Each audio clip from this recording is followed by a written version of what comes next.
मुरीदीन पर ख़ास तौर पर जो राह सलूक की मंजिलें तय कर रहे हैं, उसके मुसाफिर हैं, उन पर कब्ज़ व बस्त दो तरह के हालात से उनको गुज़रना पड़ता है।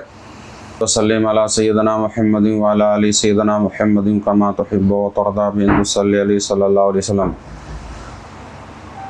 मज़ारात औलिया व मशाइख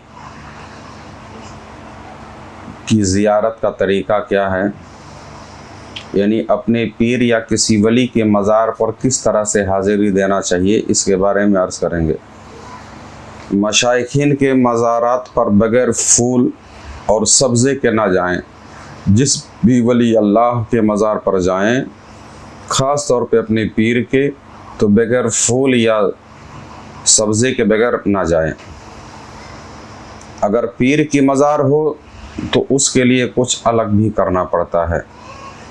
पीर की अगर मज़ार हो तो वहाँ कुछ कैश रकम पैसा भी नज़र पेश करें।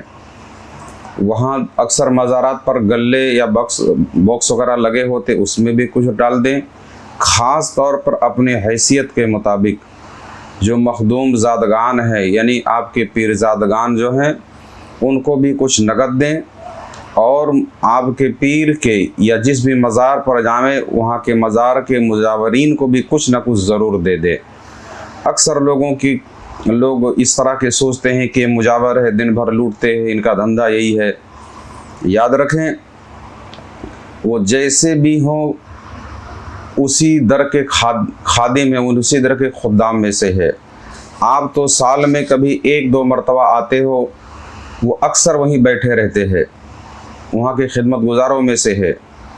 तो इस चीज़ को नज़रअंदाज ना करें। जब भी किसी वली अल्लाह के मज़ार पे जाएं तो बग़ैर फूल बग़ैर सब्ज़े के ना जाएं और वहाँ कुछ नगदी भी डाल दें। ख़ास तौर पर अगर उस मज़ार के क्या नाम है, उनके औलादों में से कोई वहाँ हो तो उनको कुछ नगद दे दें और वहाँ के मुजावरीन को कुछ दे दें। ये आदाब तरीक़त में से है। अब रही बात, अक्सर लोग मुजावरीन पर एतराज़ करते हैं कि ये ऐसे है, वैसे है, फलाना है। आप उनके हाल पर गौर न करें। ये देखें कि वो जैसे भी हैं मगर उस दर पर मजबूती से बैठे तो ज़रूर हैं, उस दर को उन्होंने पकड़ा हुआ है। और आप यूँ भी ख्याल करें कि जो भी, चूँकि उनके बच्चों का रिस्क अल्लाह तबारक व तआला ने इसी वली के दर से लिखा हुआ है, तो उसका आप अच्छा सबब बने, बल्कि उनको लानतान ना करें। दूसरी सूरत यह है कि जब मज़ारात पर लोग जाते हैं तो जल्दीबाजी में, ताकि जल्दी से जल्दी मैं अंदर दाखिल हो जाऊं, इसमें बड़ी बेअदबी कर जाते हैं। उसका तरीक़ा ये है कि जिस वक्त सरे हल्का, यानी आपके पीर अगर मौजूद हो या आपके पीर भाइयों में जो सीनियर हो, जिसको सरे हल्का आपने बनाया है, ज़ियारत में मशगूल हो, जिस वक्त सरे हल्का ज़ियारत में मशगूल हो, तो आप दिगर असहाब जो है अलग खड़े रहें। बिल्कुल उन्हीं के साथ घुसने की कोशिश ना करें अगर उनकी इजाज़त ना हो तो। जब वो फारिग हो जाएं तो असहाब भी बारी बारी आस्थाने में जाके ज़ियारत करके वापस हो जाएं। हमारे आका मखदूम अशरफ जहांगीर सिमनानी रदी अल्लाह तआला फरमाते हैं कि जब सालिक पर फैज़ पेश आता है, अब बात दूसरे तरफ जारी बाकी है ज़ियारत के ताल्लुक़ से ही, कि पीर के मज़ार पर जाने के फ़वाइद अगर आप देखें तो मुरीदीन पर ख़ास तौर पर जो राह सलूक की मंजिलें तय कर रहे हैं, उसके मुसाफिर हैं, उन पर कब्ज़ व बस्त दो तरह के हालात से उनको गुज़रना पड़ता है। कब्ज़ कहते हैं कि जो तरक्की उनकी थी उसमें रुकावट आ जाना, और बस्त कहते हैं कि उरूज कर जाना।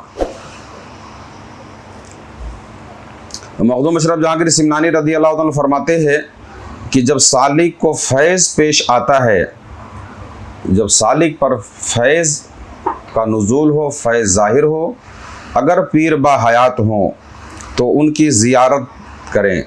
उनकी ज़ियारत से बस्त, यानी बस्त कहते हैं सुलूक की वो कैफियत है जिसमें तबीयत को गिरानी महसूस होती है। यानी एक तरीके से बहुत एक हम लिबास बशर में है, बशरी लिबास में है ना, और हमारे अंदर कसाफतें बहुत मौजूद होती है। तो जब कोई तजल्लियात या इस तरह के अनवारात पढ़ते हैं तो एक गिरानी से महसूस होती है, तो इसको बस्त कहते हैं। जब सुलूक की उस कैफियत को कहते हैं जिसमें तबीयत को गिरानी महसूस होती है। اگر پیر کے پاس جو ہے آپ جائیں تو یہ لوٹ آتی ہے، اگر وہ باحیات نہیں ہے تو ان کے مزار پر جائیں یا دوسرے اکابرین کے پاس، یعنی اگر دوسرے اولیاء کے پاس جن کے عقیدے کی نسبت آپ کے مطابق ہو جائے، تاکہ ان کا فیض بھی بست میں تبدیل ہو جائے، یعنی وہ فیض مکمل آپ جذب کرنے کی آپ کے اندر صلاحیت آ جائے۔ قبض و بست کے حال میں پیر کے پاس جائیں، اگر کبھی بست کا حال ہو تو بھی پیر کے دروازے پر پہنچیں، اور اگر کیا نام ہے قبض ہو رہا ہو، یعنی آپ کی رکاوٹیں، آپ کی جو ترقیاں ہیں وہ رکاوٹوں میں تبدیل ہو رہی ہوں، تو بھی پیر کی ہی طرف آپ کو رجوع کرنا چاہیے۔ نقل ہے کہ جس دن حضرت ابو سعید کو فیض پیش آتا، ایک بزرگ بڑے گزرے ہیں، جس دن آپ کو فیض پیش آتا تو اپنے پیر ابو فضل رحمۃ اللہ تعالیٰ علیہ کے مزار پر انوار پر جاتے۔ خواجہ ابو طاہر رحمۃ اللہ تعالیٰ علیہ فرماتے ہیں کہ ایک مرتبہ ہمارے پیر کو حالت فیض پیش آئی، مجلس میں گرا ہوئے اور اپنے ساتھیوں سے فرمایا کہ ہمارا گھوڑا یعنی سواری تیار کرو۔ مصاحبین نے آپ کا گھوڑا تیار کیا اور آپ گھوڑے پہ سوار ہوئے، اور آپ کے ساتھی بھی آپ کے گھوڑے کے پیچھے اپنی اپنی سواریوں پر سوار ہو کر کے آپ کے پیچھے چلے۔ جب حضرت اپنے پیر ابو الفضل کے سرزمین پر پہنچے تو قبض بست میں تبدیل ہو گیا، یعنی آپ پر جو قبض کی حالت طاری ہو رہی تھی وہ بست میں، یعنی جو رکاوٹ بن رہی تھی وہ ترقی میں تبدیل ہو گئی، اور آپ کے مریدین نے نعرہ لگایا، خوشی سے سب نعرہ لگائے اور خوش ہو گئے کہ حضرت کی یہ حالت جو کمزوری کی طرف جا رہی تھی اب وہ عروج کی طرف جا رہی ہے، اور خوشی میں قوال کو بلایا اور سما کیا۔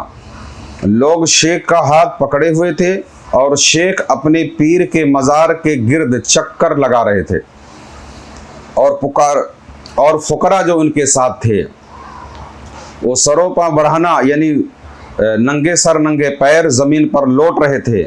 شیخ نے فرمایا کہ اس دن کو یاد کر لو، اس سے بہتر اور کوئی دن ہمارے لیے نہیں ہو سکتا۔ مزارات اولیاء پر آداب کے تعلق سے بھی یہ باتیں غور کر لیں کہ ننگے پیر مزارات اولیاء کی حاضری کے لیے جایا کریں۔ مخدوم شرف جہانگیر سمنانی رضی اللہ تعالیٰ عنہ بھی اپنے مشائخین یا اولیاء کے مزارات پر ننگے پیر جاتے تھے۔ اللہ تبارک و تعالیٰ کی بارگاہ میں دعا ہے مولا کریم ہم سب کو آداب طریقت اور آداب مرشد سے آگاہ فرمائے، آمین ثم آمین برحمتک یا ارحم الراحمین۔ اگر آپ بھی کچھ روحانی خدمت کرنا چاہتے ہیں تو اس چینل کو سبسکرائب کریں اور اس کا لنک بھی شیئر کریں۔